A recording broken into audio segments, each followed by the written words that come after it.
The Radio Forest Podcast. Hey, Iz. Hey, how you doing? Good. How are you, Dave? I am good. Is Good that to see you. AC/DC behind you? Is that just the poster or is it signed? Oh, that's just a poster of the Highway to Hell album cover. Yeah. I've been talking on the air about being super jealous. I'm following this AC/DC tour and it's not, I'm not even in the same state. I'm like, oh my God, they're in Minneapolis. They're in Texas. I can't believe it. They're back. What are your thoughts, man, with your connection with AC/DC and the cover bands and the songs that you've done live?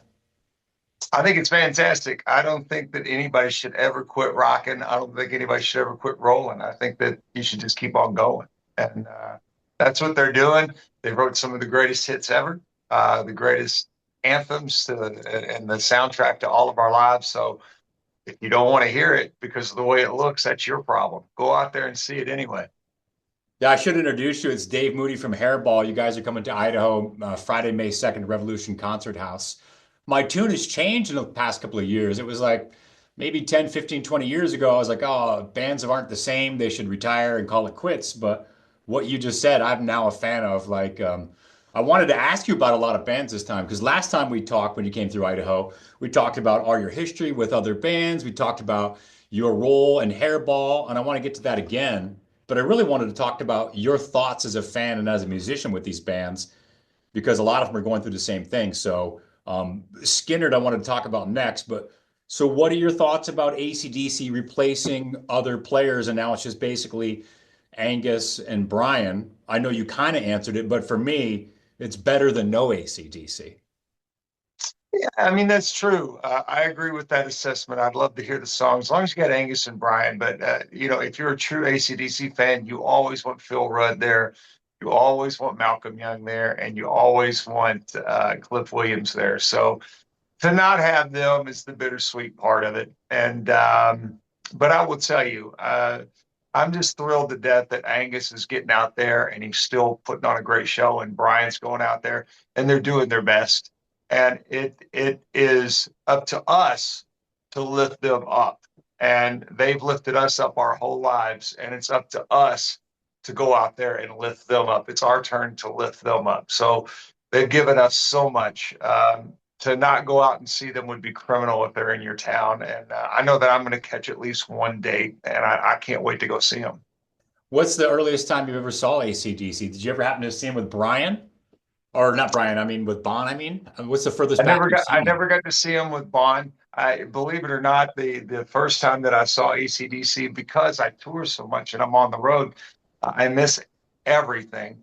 But the first time that I actually got to see them was the Black Ice tour, and that was the classic lineup of, it was the Back in Black lineup, and they were absolutely mind-blowing, stellar, just so good. And I'm so thankful that I got to see them on that tour.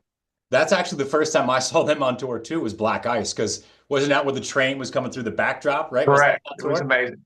Yeah, It's but amazing. all I kept thinking the whole time is I was like, man, I wish I could have seen them. It probably was Hell's Bells when Brian's on the giant wrecking ball and on the bell and he's swinging across the stage. That was actually Ball Breaker. Oh yeah, that's right. Because yeah, Hell's Bells would have been the bell, wrecking Would ball, have been the Back in bell. Black. Yeah, you're right. I wish I could have seen that. It looks so animated watching the videos. Yeah, me too. So let's talk about some other bands then. Lynyrd Skynyrd, or maybe it's the same answer. They're down to no original members. And at first I was like, well, that's not right. It's not even Skynyrd. Same with Foreigner. I'm like, it's not the original guys. But then I've seen them both live and I'm like, these are great musicians. This is the closest thing to what existed. They might as well tour. And both of those shows I went to sold out. It was packed and people loved it.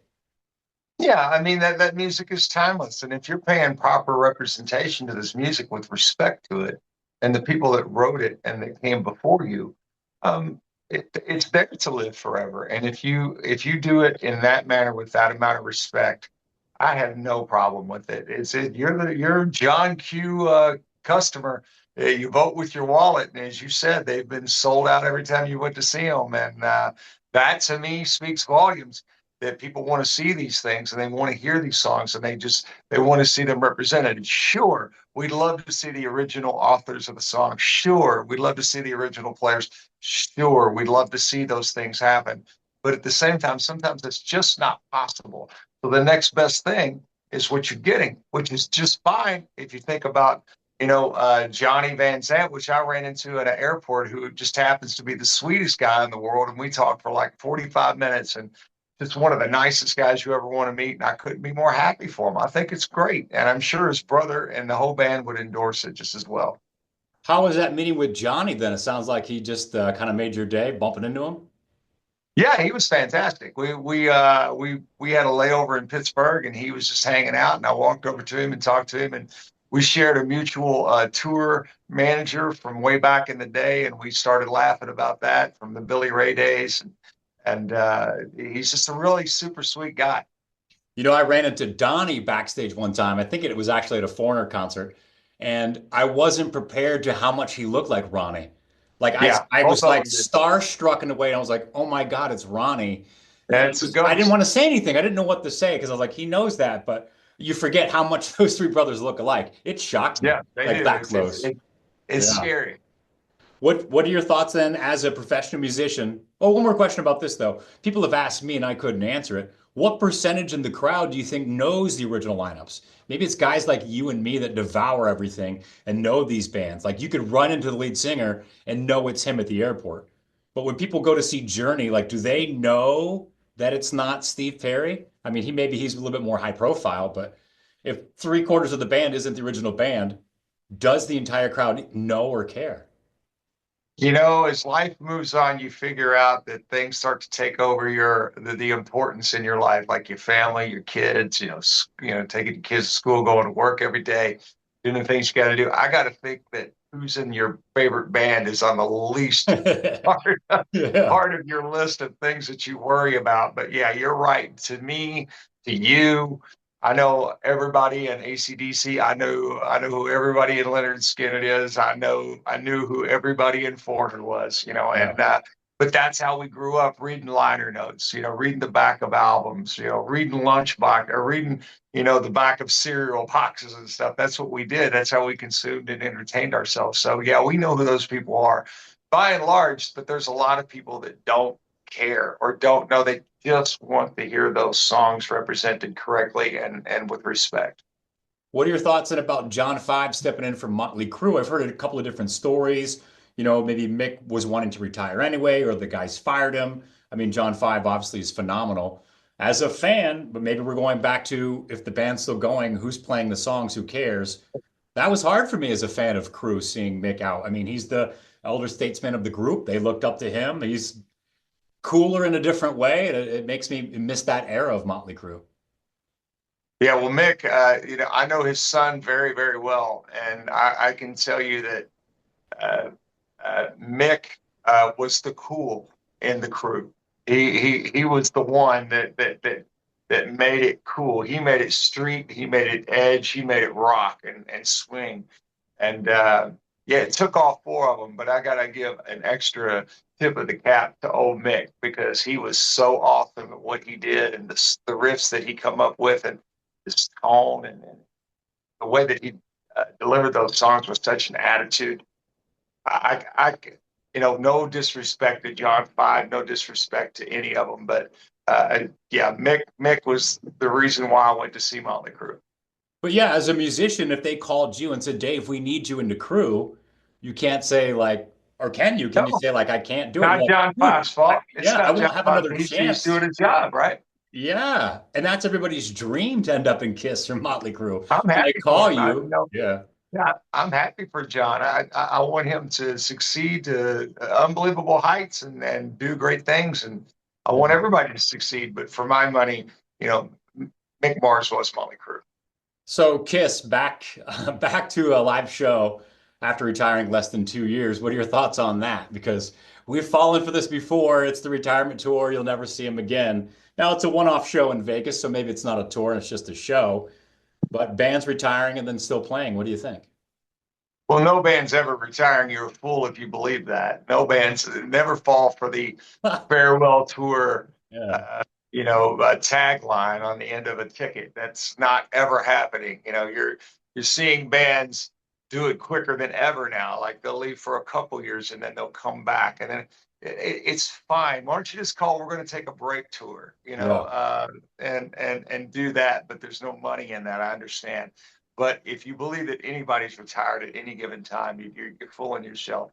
As far as this Kiss thing, they've kind of set themselves up, for the jokes, for to be the pinata, if you will, Yeah. for this kind of thing, and that's okay. I mean, they're not coming back with makeup. They said they would never do that again, and I do believe that. If they want to get up there and play in their sneakers and do some hits and have a good time, who am I to say anything against that? That's actually really cool. You might see Bruce Kulick come back on some stuff. You might see, maybe Ace and Peter pop up. Maybe anything can happen, and that's cool. And I think that's actually kind of more special than if they came back in makeup. Yeah, I think there's another full tour if Ace and Peter are like, okay, we're in. They're like, well, now we got to do one more legitimate tour. I could see that happening for sure. Whew, man, I don't know. I don't know. I saw what I saw. I'm good. I'm good. Just leave it alone. I got you. Yeah, I hear you. Jeff Tate's coming through here in not too long doing an Operation Mindcrime tour. What are your thoughts on that with him doing? I mean, it's bands fighting, arguing over the name, and then they split, and so now it's Jeff Tate doing his own thing. But as a fan of Operation Mindcrime, what do you think as a fan going to see him do it? Operation Mindcrime is one of my favorite albums of all time. I consider that the perfect record. As a matter of fact, I went and saw this exact show on Sunday night here in Cincinnati, and just unbelievable. He's got an international band, a guy from France, a guy from Italy, a guy from uh, oh God, I can't remember. But he's got people from everywhere, all corners of the globe and the world, and he's got just phenomenal players. And a lot of these kids weren't even alive when this album came Yeah. out, but they just show it so much respect. And Jeff is full of energy. His voice still sounds fantastic.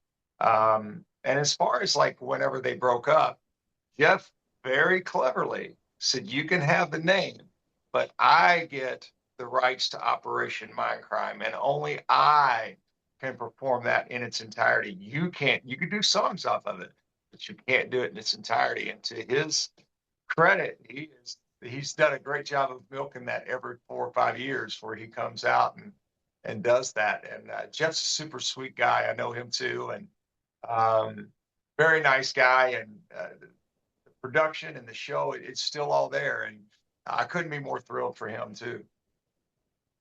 That's awesome. I'm looking forward to seeing it this year. It's Dave Moody again with Hairball coming to Idaho Friday, May 2nd, Revolution Concert House. We've been talking about these bands because this is a lot of the stuff that they do on stage. Kiss and Mötley Crüe and Alice Cooper and Guns N' Roses. And it's a silver anniversary tour. So what does that mean for the band? What does that entail as far as Hairball? Well, I mean, it's celebration of 25 years of just giving it hell and rocking and rolling and wearing lipstick and spandex and higher heels than your mom and Aunt Janet combined.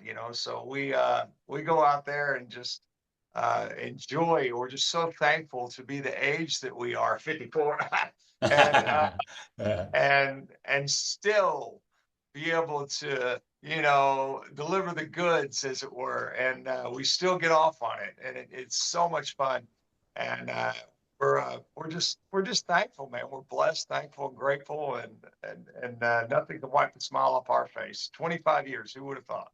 Yeah, you blew us away last time. It was a great show. Thanks for hanging out backstage for a little while. Can you kind of go Absolutely. over real quick what are some of the vocals that you perform on stage? Because Hairball is a full production. So, you get into the stylings of these bands, the looks, the attitudes. And so sometimes there's different parts of the band that come on for different bands. So what bands are you a part of and with you changing and coming back out? Well, I'll give you some of them, but some of them I'm gonna leave alone because I want you to be surprised if we do them. But Yeah. predominantly, I'll do Gene Simmons. I'll do AC/DC, of course. Uh-huh. I do all the raspy voice singers, and so whenever I will tell you this, when you see me, you're gonna recognize my costumes because they're the best. They're so over the top and out of control and super duper cool, and I just enjoy being my heroes from when I grew up. To get to wear the makeup and then get to sing these songs. It's just such a dream come true. That's awesome. Hey, how you mentioned him real quick. How's your relationship with the Cyrus family? How's that been? Oh, great. I talk to Billy probably once a month. Do you And really? he's doing great. And he's a sweet man. And I'm hoping to get him to come on down to the Nashville show and Yeah. get his ass up on stage. We'd love to have him up. And you played bass for him, right? For how long were you with him? It was a long time. About 10 years. About 10 years I played with Billy. That's awesome. Well, it's Dave Moody Hairball, the Silver Anniversary Tour coming through Idaho Friday, May 2nd. We're going to see everything from AC/DC, Guns N' Roses, Alice Cooper, and hopefully some surprises too. So, Dave, it's great to see you, man. I hope to see you Friday, May 2nd.